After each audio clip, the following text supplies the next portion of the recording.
Hello बच्चा party, कैसे हो आप लोग। Welcome to YouTube channel first academy NCERT. I am Amit Kumar Swami. आज हम बात कर रहे हैं मेल रिप्रोडक्टिव सिस्टम के बारे में। इसके बारे में बात कर रहे हैं मेल रिप्रोडक्टिव सिस्टम के बारे में। इससे लास्ट वीडियो में हमने बात की थी फीमेल रिप्रोडक्टिव सिस्टम के बारे में। ठीक है, तो देखो बच्चे, या तो आप अगर ये वीडियो देख रहे हो तो भी, और अगर कोई बड़ा मेरा भाई बंधु अगर ये वीडियो देख रहे हो तो भी, ठीक है, इस वीडियो को प्लीज एंड तक देखना। ठीक है, हो सकता है कुछ ऐसी बातें हो जो आपको नहीं पता हो तो भी क्लियर हो जाएंगी, और अगर समझना चाहते हो तो डिटेल में हम इसको क्लियर करेंगे। ठीक है, तो स्टार्ट करते हैं। देखो बेटा, यहां पर मैंने दो डायग्राम बनाए हैं। ठीक है, एक है, ठीक है, फ्रंट से, और दूसरा है साइड से। ठीक है, अब देखो बेटा, सबसे पहले बात आती है कि फीमेल रिप्रोडक्टिव सिस्टम में सबसे पहले आती है, ठीक है, प्राइमरी सेक्स ऑर्गन। क्या बात कर रहे हैं? Primary sex organ. ठीक है, तो प्राइमरी सेक्स ऑर्गन होता है बेटा जी टेस्टिस। क्या होता है? टेस्टिस। अब प्राइमरी सेक्स ऑर्गन इसको बोलते क्यों? देखो, जैसे फीमेल रिप्रोडक्टिव सिस्टम में क्या था?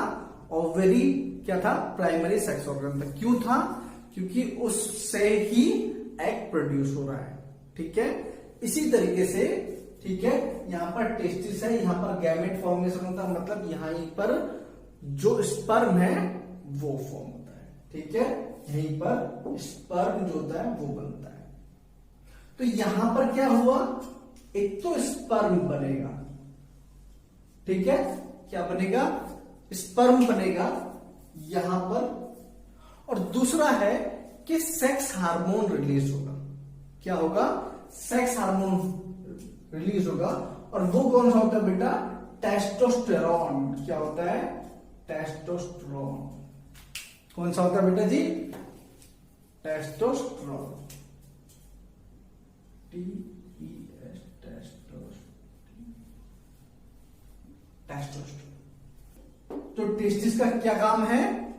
एक तो स्पर्म को प्रोड्यूस करना, ठीक है, स्पर्म का फॉर्मेशन करना, और दूसरा है टेस्टोस्टेरोन जो हार्मोन है उसको रिलीज करना।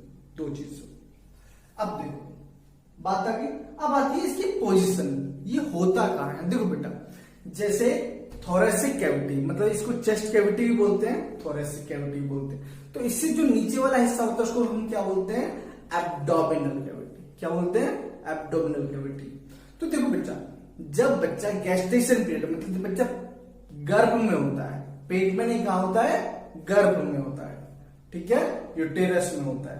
तो जब बच्चा गर्भ में होता है, तो जब उसका 7th मंथ होता है, क्या सा 7वां महीना होता है, तो जो टेस्टिस होते हैं वो अंदर से, ठीक है, एब्डोमिनल कैविटी से बाहर की तरफ, ठीक है, बॉडी से बाहर की तरफ आने लगते हैं। क्या आते हैं? आने लगते हैं बाहर की तरफ। ठीक है, हमारे टेस्टिस कहां होते हैं? बाहर की तरफ होते हैं। अब बात आती है ऐसा क्यों होता है? तो ऐसा इसलिए होता है बेटा जी, क्योंकि स्पर्म के फॉर्मेशन के लिए, क्या बोल रहा हूं मैं? स्पर्म के फॉर्मेशन के लिए जो टेस्टिस को जो टेम्परेचर चाहिए वो हमारी बॉडी के टेम्परेचर से 2 से 2.5 डिग्री टेम्परेचर कम चाहिए। क्या बोल रहा हूं मैं? जो स्पर्म के फॉर्मेशन के लिए जो स्पर्म बनेगा उसको बनने के लिए 2 से 2.5 डिग्री टेम्परेचर या तापमान हमें कम चाहिए, तभी स्पर्म बनेगा। ठीक है, तो इसीलिए बाहर की तरफ होते हैं। ठीक, अब देखो, आपने देखा होगा, एक बात बताता हूं, सर्दियों में जो टेस्टिस होते हैं वो ऊपर की तरफ सिकुड़ जाते हैं। देखा? ठीक है, आपने ऑब्जर्व किया होगा। ये चीज मैं मेल्स के लिए बोल रहा हूं, ठीक है, जो बॉयज हैं वो आपने देखा होगा, सर्दियों में वो ऊपर की तरफ सिकुड़ जाते। क्यों? क्योंकि ये जो टेम्परेचर है उसको मेंटेन करते हैं। सर्दी होगी तो थोड़ा सा ठीक है, गर्माहट के लिए बॉडी से टच हो गए, लेकिन अगर ज्यादा गर्मी है तो क्या होगा? वो नीचे की तरफ, ठीक है, थोड़े से लूज हो जाएंगे गर्मियों में। ठीक है, अब देखो बेटा, तो कुछ लोगों में जैसे मेल हो गया, ठीक है, ह्यूमन बीइंग हो गए, तो उनमें क्या होता है? ये बाहर की तरफ होते हैं।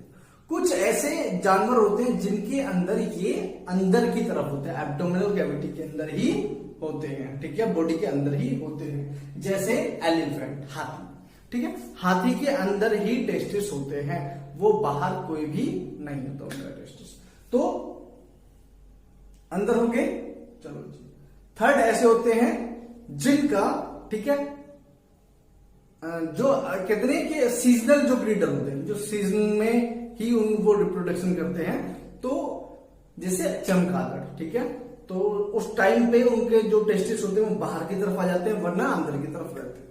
अब बात कर रहे हैं हम ह्यूमन बीइंग की, ठीक है। तो ह्यूमन बीइंग में देखो कुछ ऐसी एक आध बार सिचुएशन आ जाती है वैसे, ठीक है, हर किसी के साथ नहीं होता, बहुत रेयर केसेस होता है। लेकिन क्या होता है, कुछ केसेस आपने देखे होंगे कि किसी के टेस्टिस बाहर ही नहीं आते, वो एब्डोमिनल कैविटी से बाहर की तरफ, नीचे की तरफ आते ही नहीं।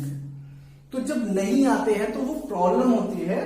तो अब देखो वो आते कैसे, ये इग्नाल कैनाल के थ्रू। देखो यहां पर मैं एक डायग्राम दिखा रहा हूं, देखो यहां पर ये दिख गया, हाँ। तो इग्नाल कैनाल के थ्रू, ठीक है, ये टेस्टिस नीचे की तरफ आ जाते हैं। लेकिन अगर ऐसा नहीं होता है, क्या, अगर ऐसा नहीं होता है तो उसके लिए क्या आता है, क्रिप्टो, ठीक है, क्या बोलते हैं, क्रिप्टोक्लिमिडिस,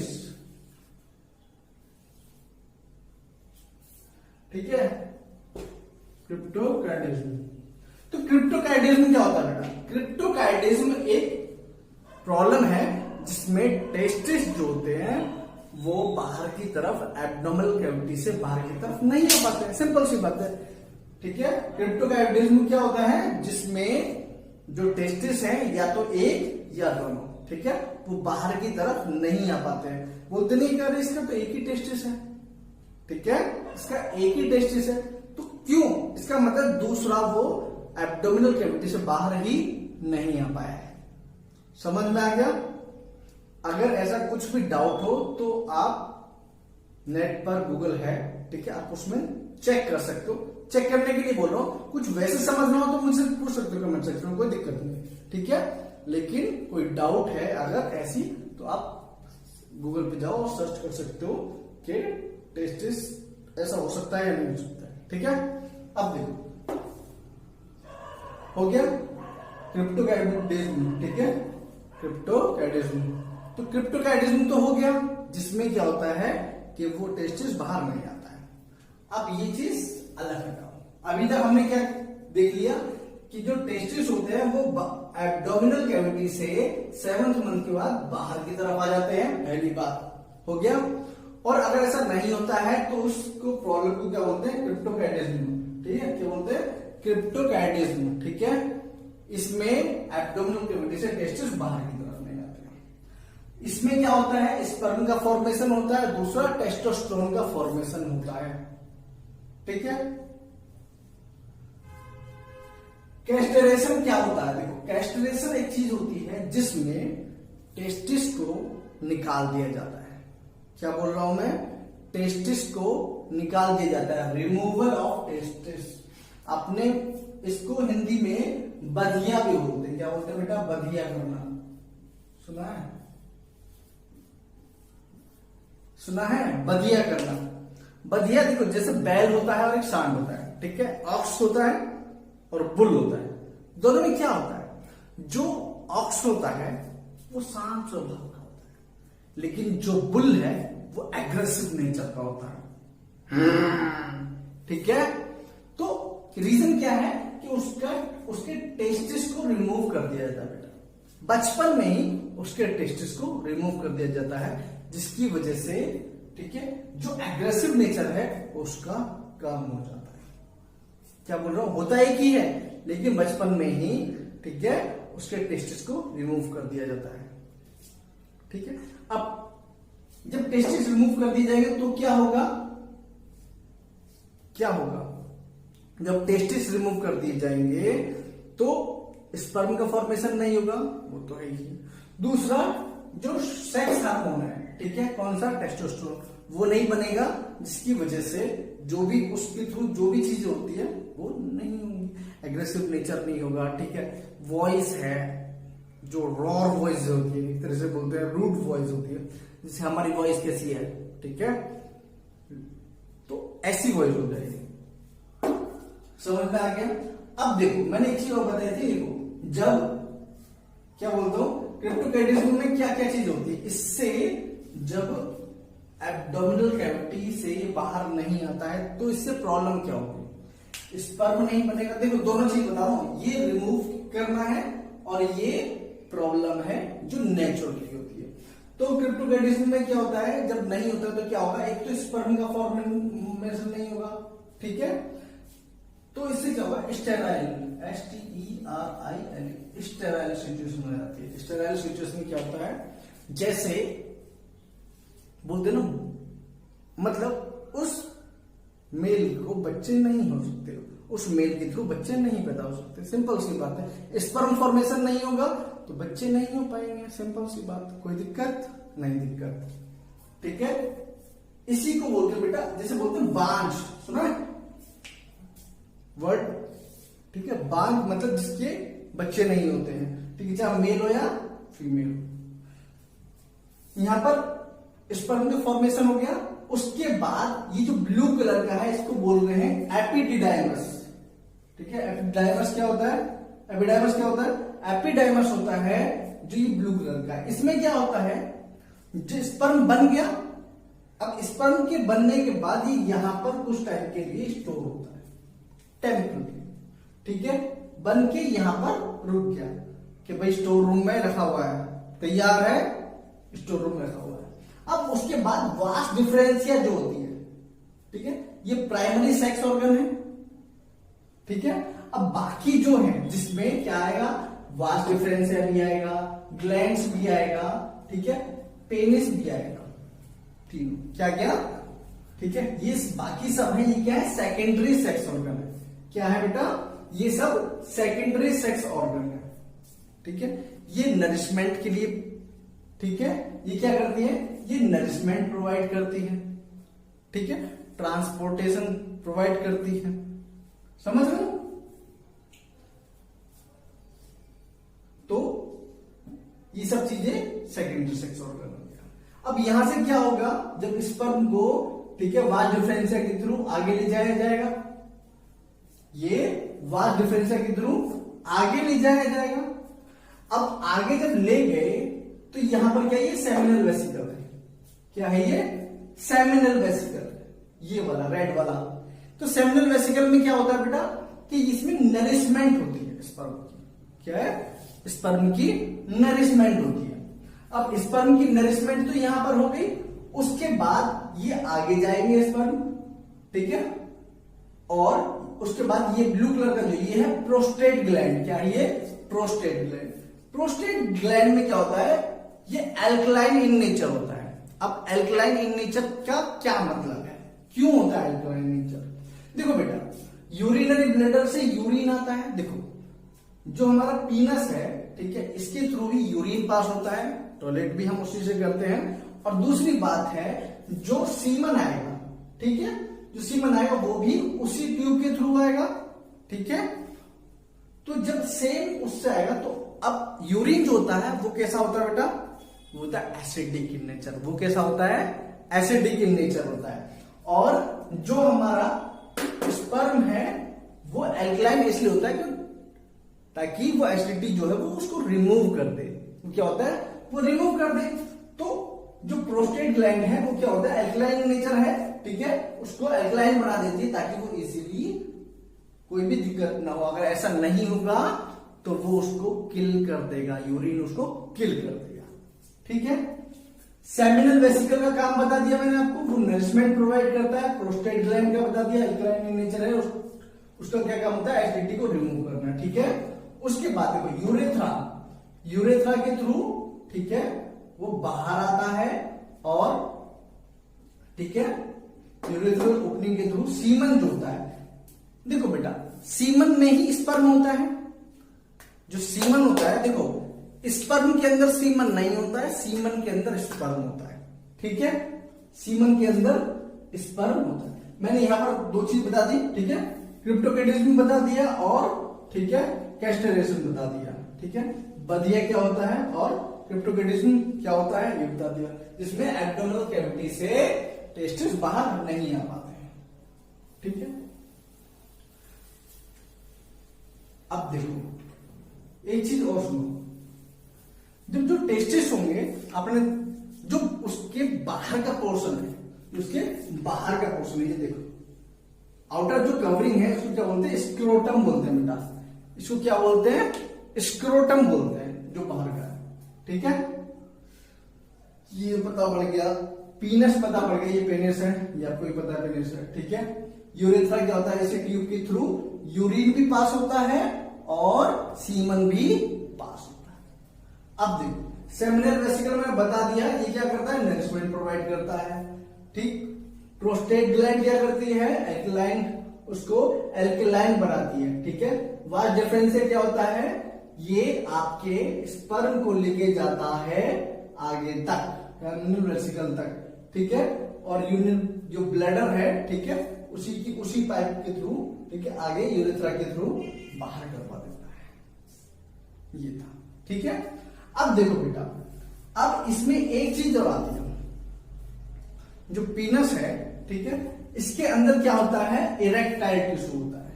क्या होता है, इरेक्टाइल टिश्यू। इरेक्टाइल टिश्यू कैसे, अब देखो बेटा, जो पीनस है वो नॉर्मली सिंपल, ठीक है, नॉर्मल रहता है एकदम, ठीक है। अब उसके बाद जब इसमें, समझ लो ना, जब कोई भी या तो हम अट्रैक्ट होते हैं किसी की तरफ भी, तो इसमें क्या होता है, ठीक है, इसमें इरेक्टाइल टिश्यू होता है। क्या होता है, इरेक्टाइल टिश्यूज जो होते हैं वो अपना काम करते हैं और ये इरेक्ट हो जाता है। ये क्या हो जाता है, इरेक्ट हो जाता है और इसके अंदर ब्लड भर जाता है। क्या हो जाता है, ब्लड भर जाता है, वैसे ही खोखला होता है अंदर से, समझो मेरी बात को, ठीक है। ये नॉर्मल होता है, खोखला होता है, जैसे स्पंज होता है ना, खाली सॉफ्ट, ठीक है। अब इसमें ब्लड भर जाता है तो ये इरेक्ट हो जाता है, और इरेक्ट होने के बाद, ठीक है, इसमें से जो आपका जो सीमन है वो बाहर निकल आता है, वो बाहर निकल आता है, सीमन निकल गया। उसके बाद फिर इरेक्टाइल टिश्यू नॉर्मल हो जाता है और वो अपना दोबारा सेम उसी पोजीशन में, नॉर्मल पोजीशन में हो जाता है, ठीक। ये चीजें क्लियर हो गई आपको। अब देखो बेटा, अब बात आती है सर्कमसीजन की। सर्कमसीजन सुना है, ठीक है। सर्कमसीजन एक क्या करते हैं, जो बाहर की जो फोर स्किन होती है, ठीक है, जो पीनस है उसके ऊपर की जो स्किन होती है उसको काट दिया जाता है, ठीक है।